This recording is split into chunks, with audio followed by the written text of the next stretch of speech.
Welcome everyone to this webinar on 3 ways to convert traffic into leads. It's a warm day in Melbourne today, and uh, we are quite nice and pleasant. It's not quite nice and pleasant over here, and we're going to be talking about 3 ways to convert traffic into leads. A lot of business owners focus far too much on how to get more and more traffic on their website. For example, I got a call a few years back from the marketing director of a well-known photocopier company asking me to double their traffic. So I asked him, how much traffic do you get on your website? And he said, I get 70,000 people on the website, and we want to get 140,000 instead. So the next question I asked him was, out of the 70,000 people who come on your website, how many inquiries are you getting? And to that he said, we are getting 219 inquiries on the website. So the first question that came on my mind was that they've got 69,800 people who decide not to make an inquiry after coming on the website. Is that what they should be focusing on converting, or it's about doubling the traffic? So I analyzed that website and I found that there were a number of reasons why people were not converting into leads for them. So the art of converting your website traffic into leads is called conversion optimization, and it makes you a market leader, because at the end of the day, the average website converts anywhere from 0.5% to 5% of its visitors into sales. And if you can be on the top end of the spectrum, or even better that, then imagine your cost of acquisition, how much it will go down, and how much your volume of sales will go up. So there is no smarter way to get an advantage over your competition than conversion optimization. So why should you listen to me? I increased conversion rate for Fuji Xerox by 316% in 60 days. I increased conversion rates for another company called DeGroots Media by 400%, earning them an additional revenue of $475,000. And then I increased conversion for Freedom Loans by reducing cost of acquisition by 40%.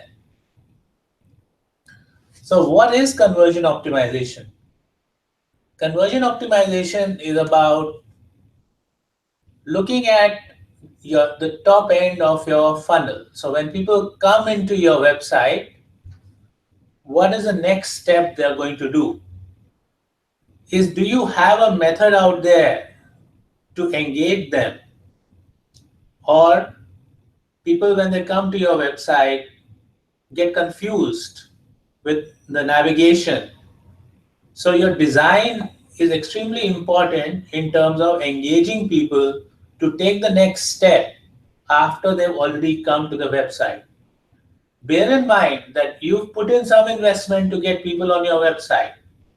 That investment may be in SEO. You may have organically optimized your website. It may be in AdWords. It may be in Facebook advertising. Whatever method you're using to get people on your website, there's a cost associated with that. And after people come to your website, they're going to make up their mind whether your website is the right one, or they should just click and go to the competition instead. So having your website more engaging so that you get more subscribers, more leads, and more sales is extremely important. How do we do conversion optimization? We do it using visitor data and customer surveys. So we look at your Google Analytics data, and we find out from that what is the journey people are taking when they come to your website. So I found, for example, that on one of our clients' websites, people used to come and go to the products page, and on the products page, there were product brochures which were uploaded way back in 1990s, still there on that website. Now, if you've got outdated information, outdated content on your website, then people will leave your website very quickly and go away.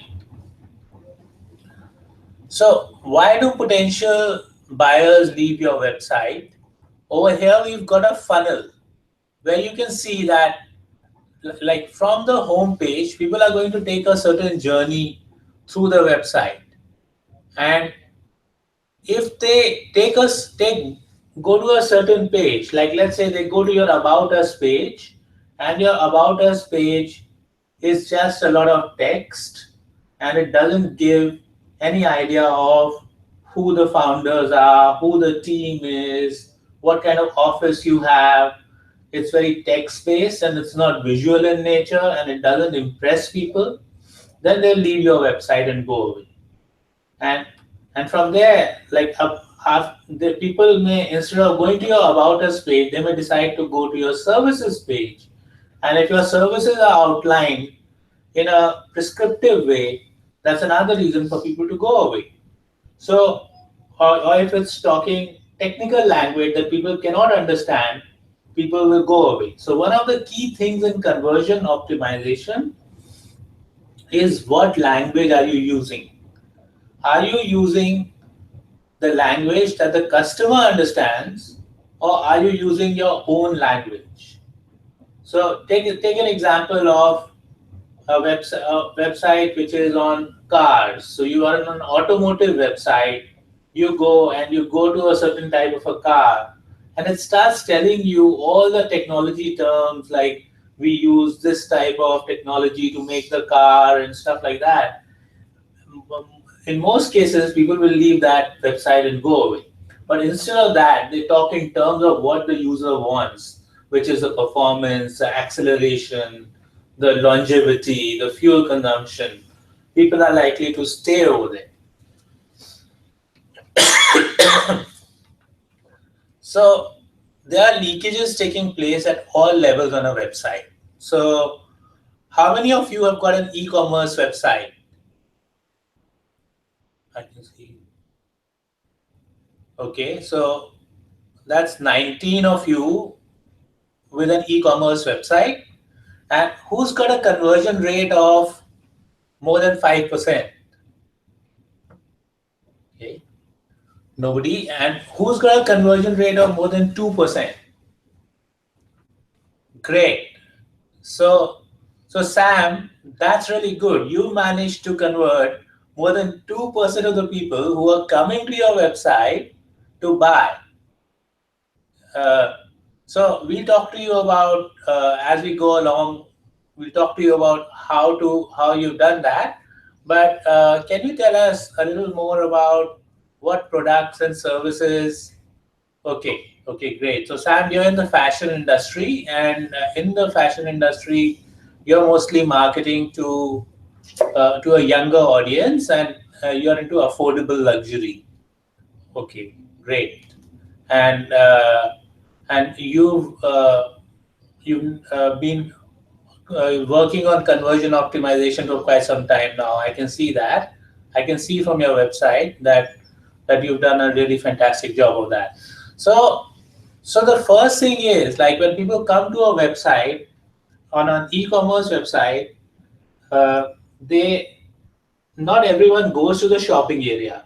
So let's say out of the 100% people who came to the website, 60% went to the shopping area, 30% placed items in the cart, and 3% made a purchase. So 6 people actually made the purchase out of 100 people who came to the website. What this means is that there were 94 people who were interested in your product, but they actually decided not to buy from you. And they may have left your website along different points. Some of them actually never went to the shopping cart. Some of them went to the shopping cart, but from there they decided to leave because they didn't get the confidence in the company, the service, or the product to continue on the journey.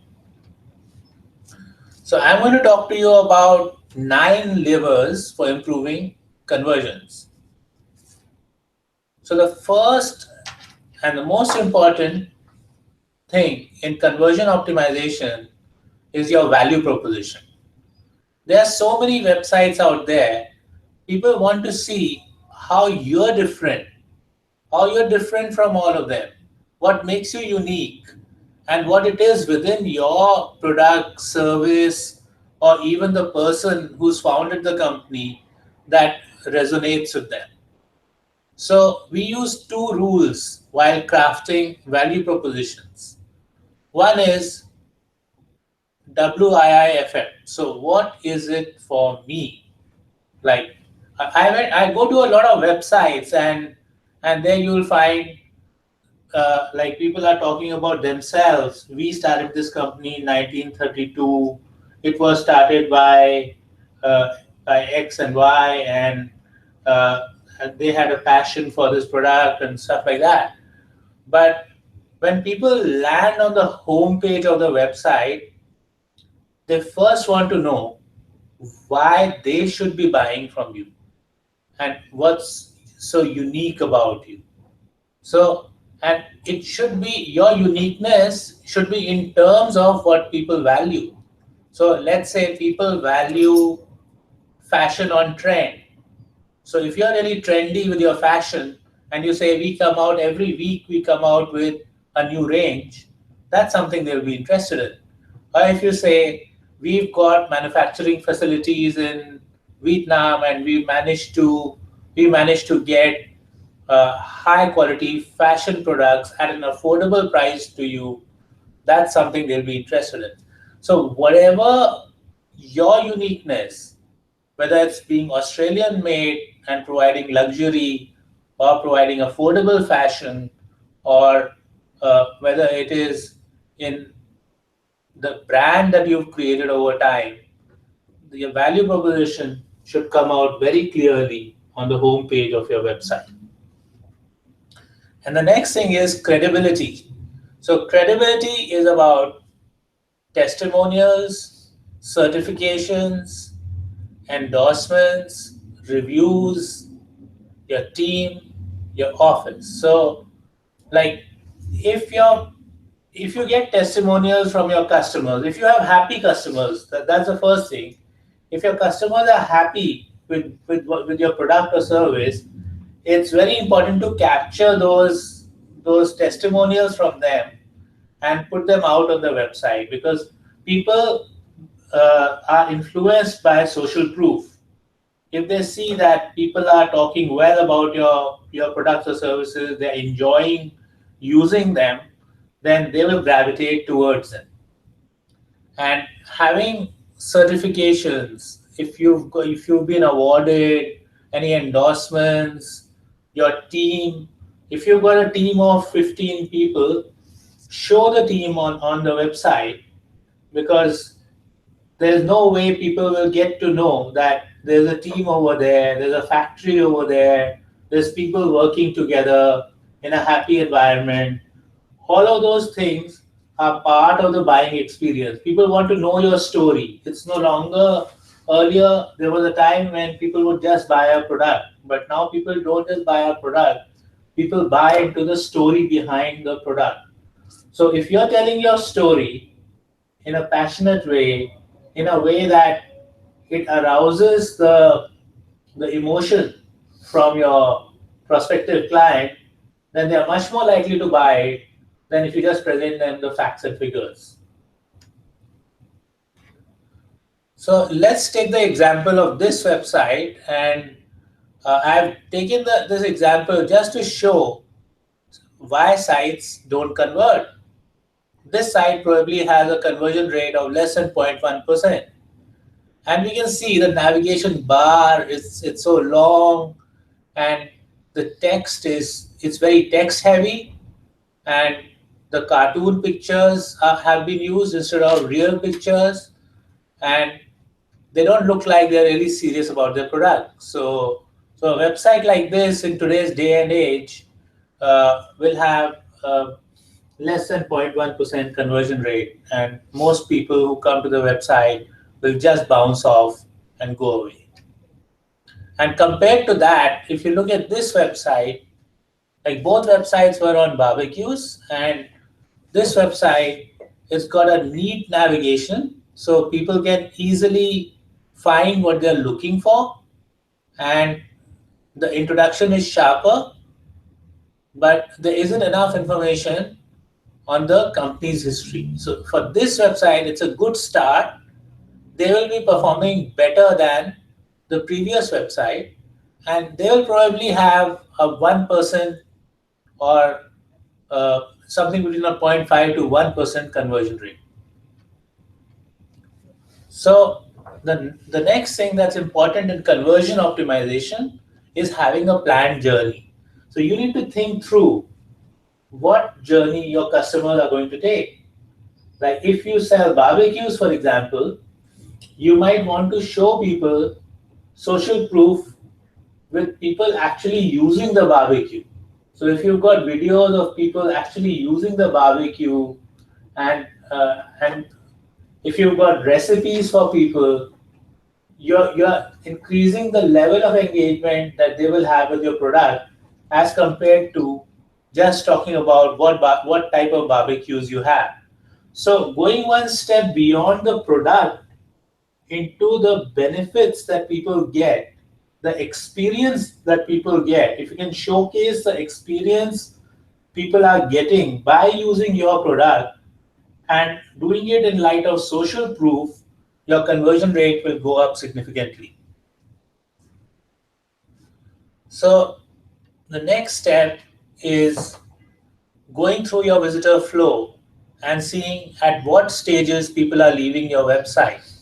Because if you can find out using your Google Analytics what pages people leave their websites on, you can easily rectify that and increase the conversion rate. If I know that there's a certain page, if people go to, then they are very likely to buy, then I can reduce the number of navigation elements to only those pages that are likely to convert more and instantly increase my conversion rate.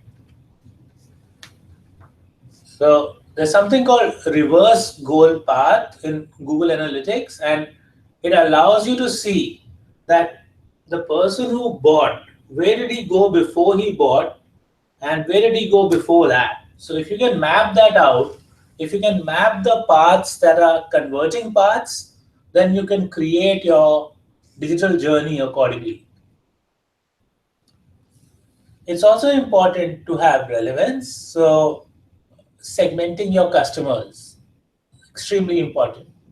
Like I have seen so many companies, they have multiple target markets, but they talk in the same language to all of them.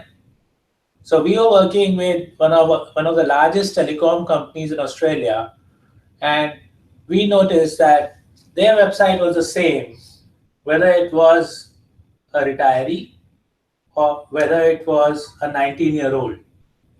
Now the 19-year-old has got a very different need when they are going to buy a phone as compared to a retiree. The 19-year-old maybe listens to music a lot more, uses video a lot more, uses social media a lot more. So customizing the language and journey according to the type of the visitor is extremely important in 2017, because this year in marketing is all about personalization. So if we personalize our messages according to the types of visitors who are coming, then we have a higher level of engagement and a higher conversion rate. So take the example of this website, and like they're a pest control company, and what they really have is the photos of pests on the website. So do you really want to see more pests when you're trying to get rid of them? That's the question. Like, I would never like stay on this website for a long time. And I see a lot of people would not, because when you go and see a website which is full of pests, like it creates that feeling of revulsion, and you want to get away from the website. So goal flow, like it's very important to track like which pages are actually leading to conversions, and you can map that out right from the visitor level to how many inquiries that are being generated.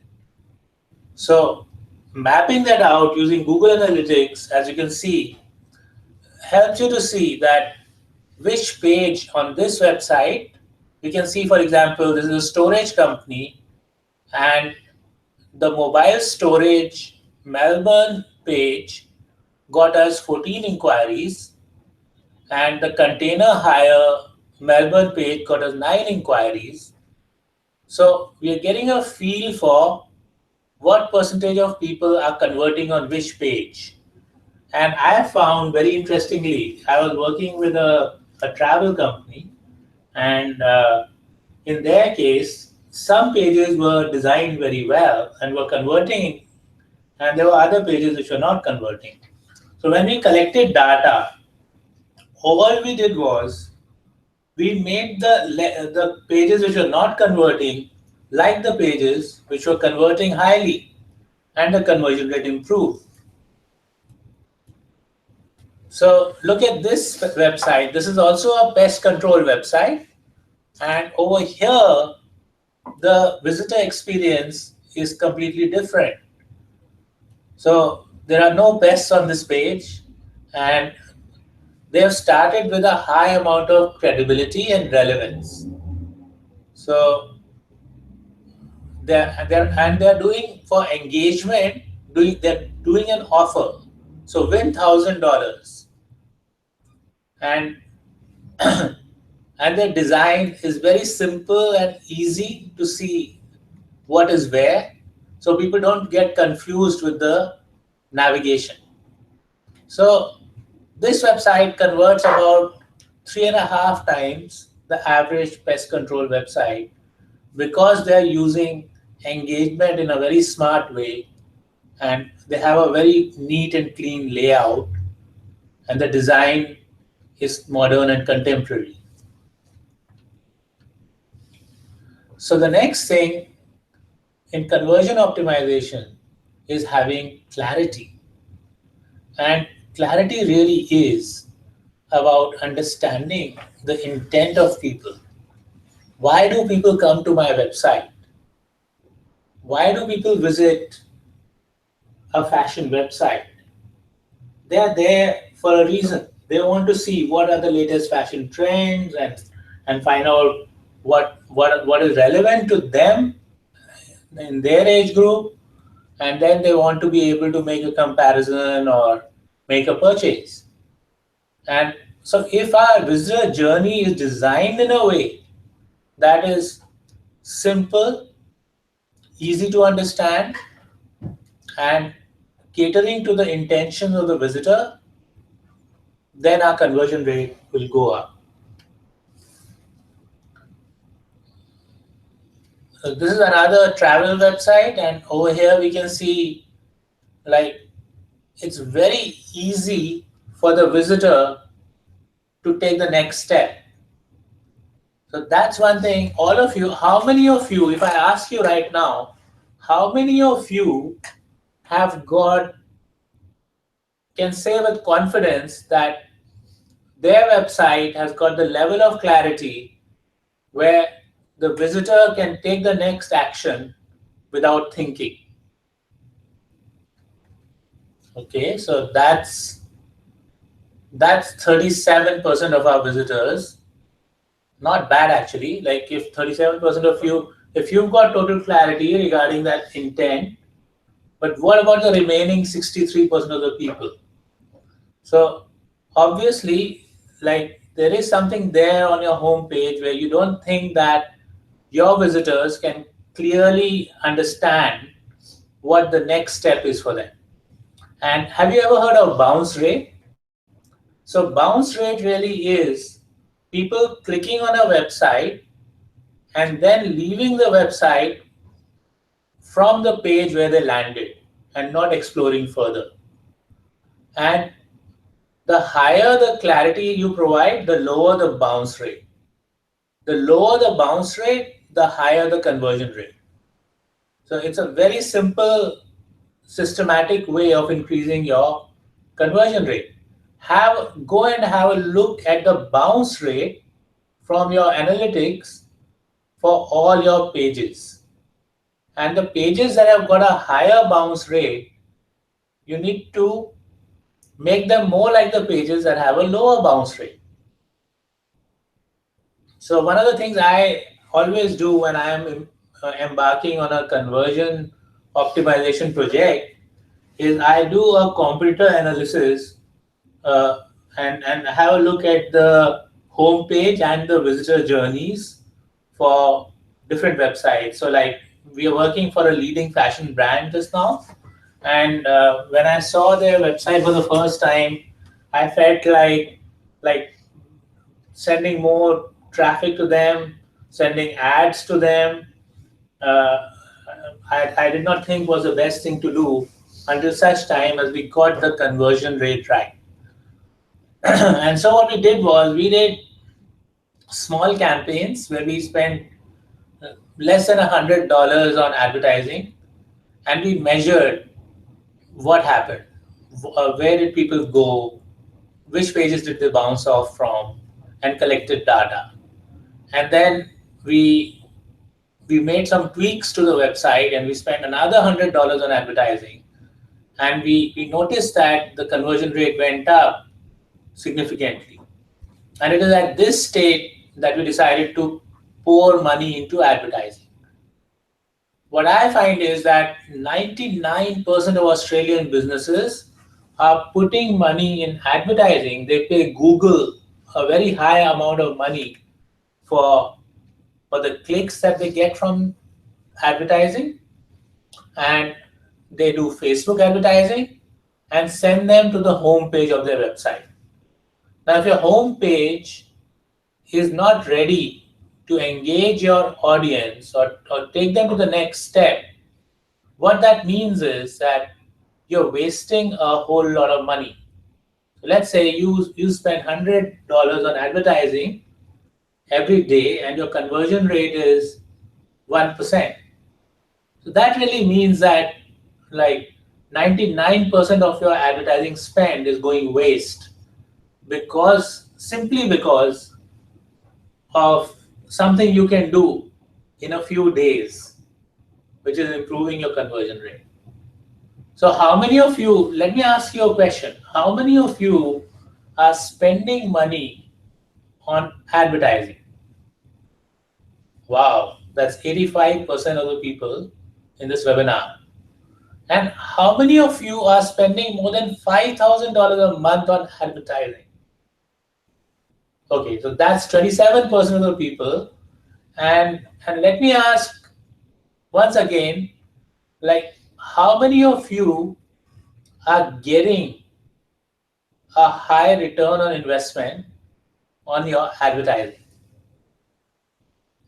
How many of you are getting your money back from advertising? Okay, so about 14% of the people in the room are getting their money back from advertising. So there's a large majority of people who are just giving money away to Google, to Facebook, or to some digital agency that's optimizing their website for SEO, but that money is not coming back. And the fundamental reason why your money is not coming back is you have not thought through what is the intent of your visitor and have had a very clear and simple next step for them when they land on your website. whether it's on the home page, whether it's on an inner page, or whether it's on a landing page. So I would recommend that pause your advertising. If you're not getting your money back, pause your advertising, because you're putting more and more money on Google and Facebook in the hope that you will start getting a higher return on investment, but that's not going to happen. And I know of companies where they ignored conversion optimization and they poured more and more money, eventually to find that they had no more money to put on advertising. So the first and foremost rule of advertising and marketing is that it should give you a positive return on investment. If you're not even getting 1.5 times the money back for every $1 that you spend, you don't even get $1.5 back, then there's no point in doing marketing and advertising. So the sixth way of improving the conversion rate on your website is to have content that is customer centric. So I was talking about me-centric content where people just talk about me on the homepage of the website. So instead of, if you flip that to customer-centric content, so I'll give you an example. I was working with a home loans company, and their content was all around, we provide this type of loan, that type of loan, and this home loan company has been founded by two people who have got more than 10 years experience in the home loan industry, stuff like that. So, and they called me up and said, Anup, we are not getting, like, we've spent $60,000 on TV advertising and we've spent another $10,000 on Google, and we've actually not recovered that money back from the advertising. So when I looked at their website, I said, look, I can understand why not. And so we reframed the content and we did it in the language of the customer. So the content was like, do you feel that you are not getting home loans it takes too long to get home loans from the bank? Whatever problems and frustrations their customer were having, we talked about that. And then we presented the company as a solution to the problems that their customers were having.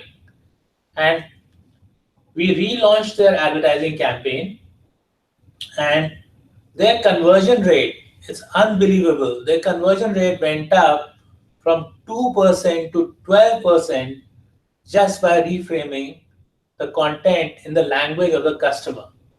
So at the end of the day, your message has to be to your target market. So if your target market is first home buyers, then you've got to talk about the problems that the first home buyers have when they're looking for loans. If your target market is people who are looking for a low doc loan, then you've got to talk about how they get rejected by banks, for example. So at every stage of your content, you've got to think of what type of people, who's my ideal customer, and when they come on the website, am I articulating their problems, their frustrations, their desires, their dreams? If I am, they will listen to me. They will relate to what I'm offering. And then and your website doesn't have to be very flashy or jazz, as long as it is catering to the needs of your audience. So here's my method. I have devised this method for creating persuasive copy. So, and you can examine your website copy based on this method. So before I talk about this, like how many of you feel that your website copy is not persuasive enough? Okay, so that's about more than half the people, like 55% of you feel that your website copy is not persuasive enough. And so if you just follow these steps that I'm going to explain, like I used this recently for a weight loss company, and their conversion rate went up almost by 200% just by using this method. So the first thing is, like, let's say you're in the weight loss industry, so you mention the problem and you talk about how being overweight can be a big problem, and you offer some statistics around that. You say but take heart, more than 50% of Australians are overweight. And then you agitate the problem. You say being overweight can actually cause several illnesses. According to doctors, being overweight is the biggest reason for illnesses like X, Y, Z. You can name all the illnesses that occur because of being overweight. So the next thing you do is you invalidate all solutions but yours. So a person might say, like, you might be offering, you might be a personal trainer who's offering a weight loss service. So what you would do is, in that case, you would talk about, like, you can use quick methods to reduce weight, and you can go and use liposuction, for example, to get rid of your fat cells. But liposuction is dangerous. You are under the surgeon's knife, and this percent of people actually have side effects when they use liposuction. So you could go to a cosmetic surgeon, or you could go to you could use so many other methods that are diet methods that have been used to reduce weight, but diets are only temporary. And if you take to a diet, you will return back to the same level of weight. So, and then you offer your solution. You say, I am a personal trainer and I help you to get the right level of exercise, and I couple it with nutrition, for example. And so that's your solution. And now that you offer the solution, you amplify the desire. So what are people going to get after they have achieved the solution to the problem? So what is an overweight? If your target market is like 30 to 40-year-old females who are overweight, and you can then talk about how summer is coming, and during summer they can then go to the beach and enjoy the body that they get after they have reduced weight. So you are amplifying their desire, and you could talk about how people are going to look up to you when you reduce your weight. So these are like the latent desires, the hidden desires that people have.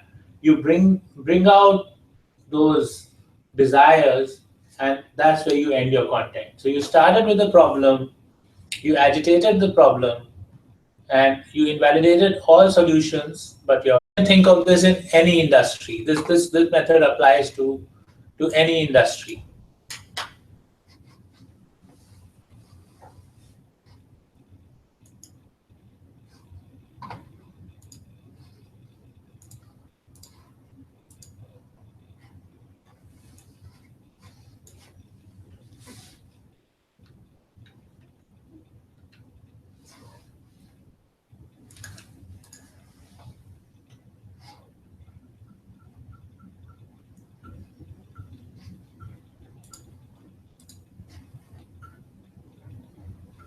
So the next thing that's vital in conversion optimization is having a clear call to action. It's a no-brainer that you need to have a call to action for people to take the next step. But I get surprised, like, at how many websites either don't have a clear call to action, or the call to action is not placed in a strategic way. So a strategic call to action is something that comes at the right time. Like people sometimes either overdo the call to action and they'll have it coming multiple times on the page, or it'll be hidden in a hidden and obscure place. So having the call to action in the right place will increase your conversion rate quite significantly. And then you've got your action statement. Your action statement really is about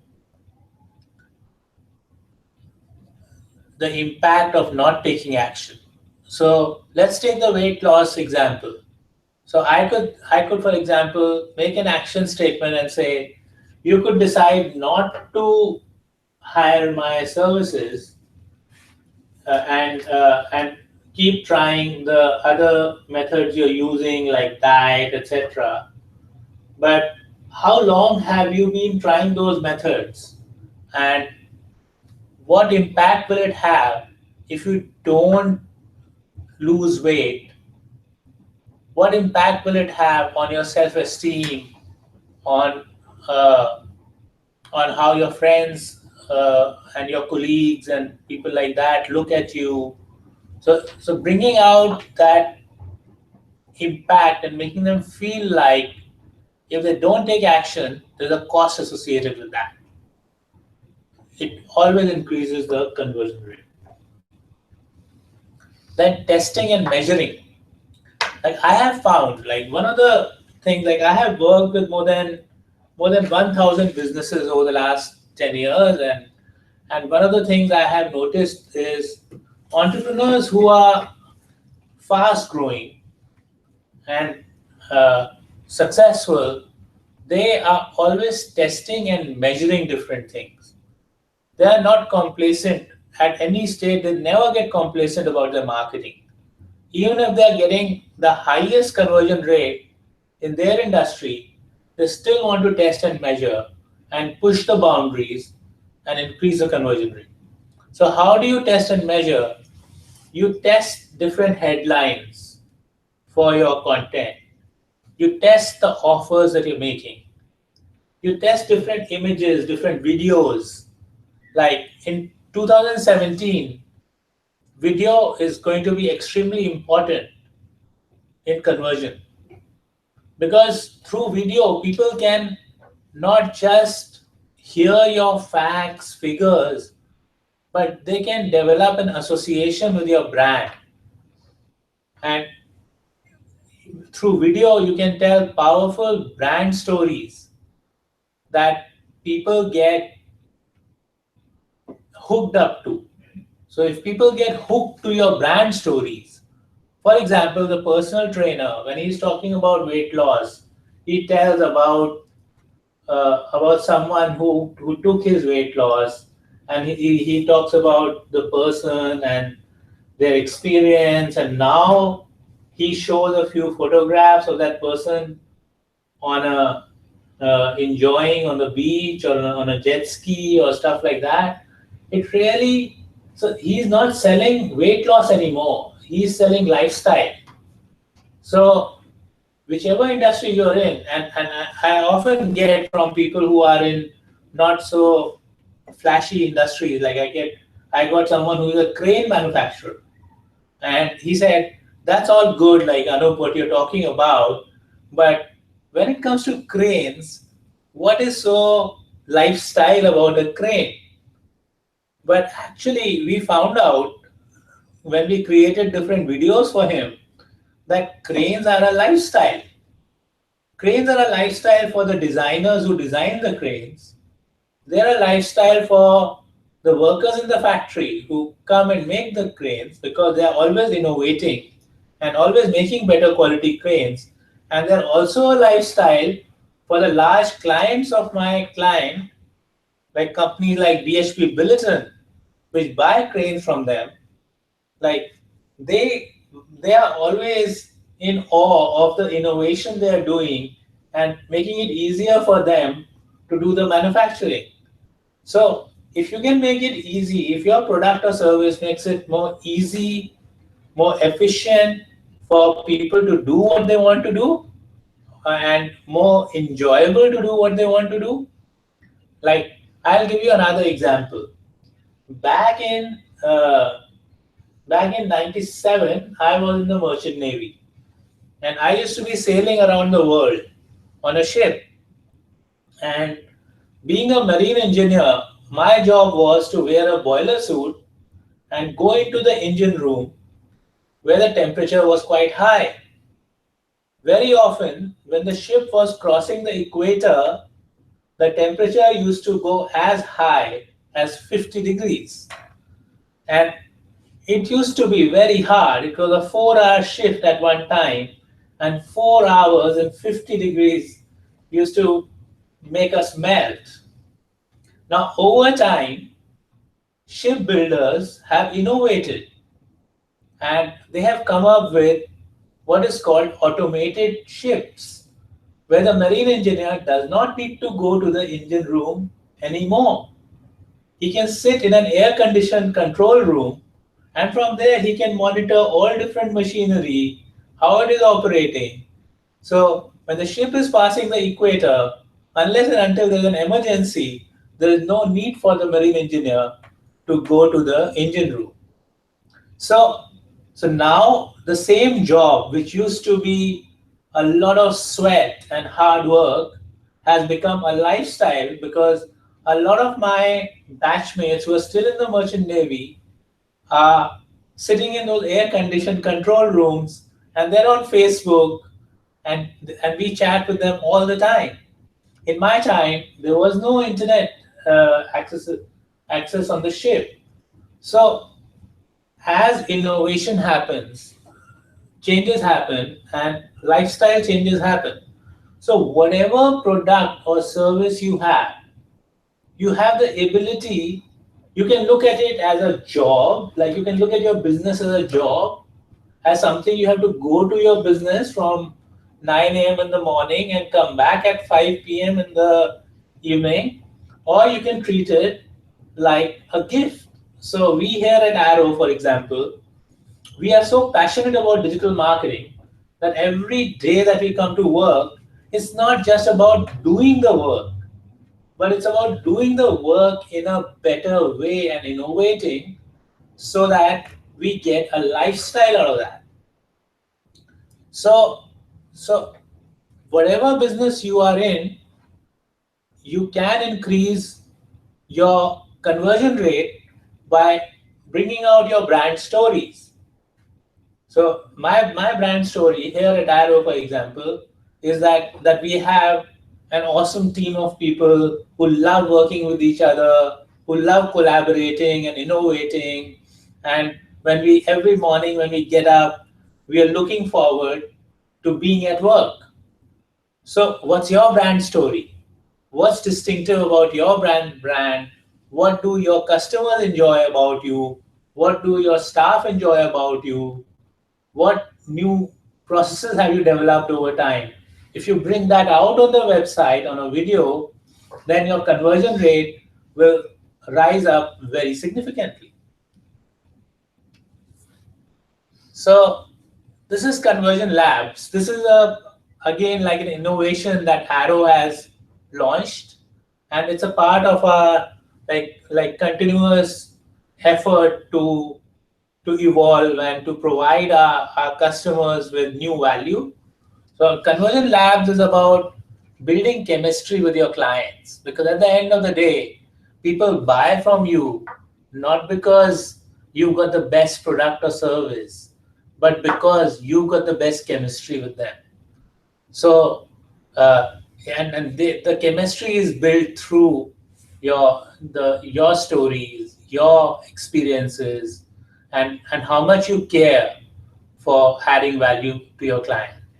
So we have people to turn their website visitors into buying customers, and I and there's so much potential in this room itself. I can see that more than 20 people have got a low conversion rate, and are investing in traffic. So what I highly recommend is that you book in a consultation and book in a consultation with Emily in our office, and she'll arrange to talk to one of the conversion specialists at Arrow, who will diagnose the reasons why your website is not converting and give you a roadmap which you can either implement yourself or we can help you implement. Thank you.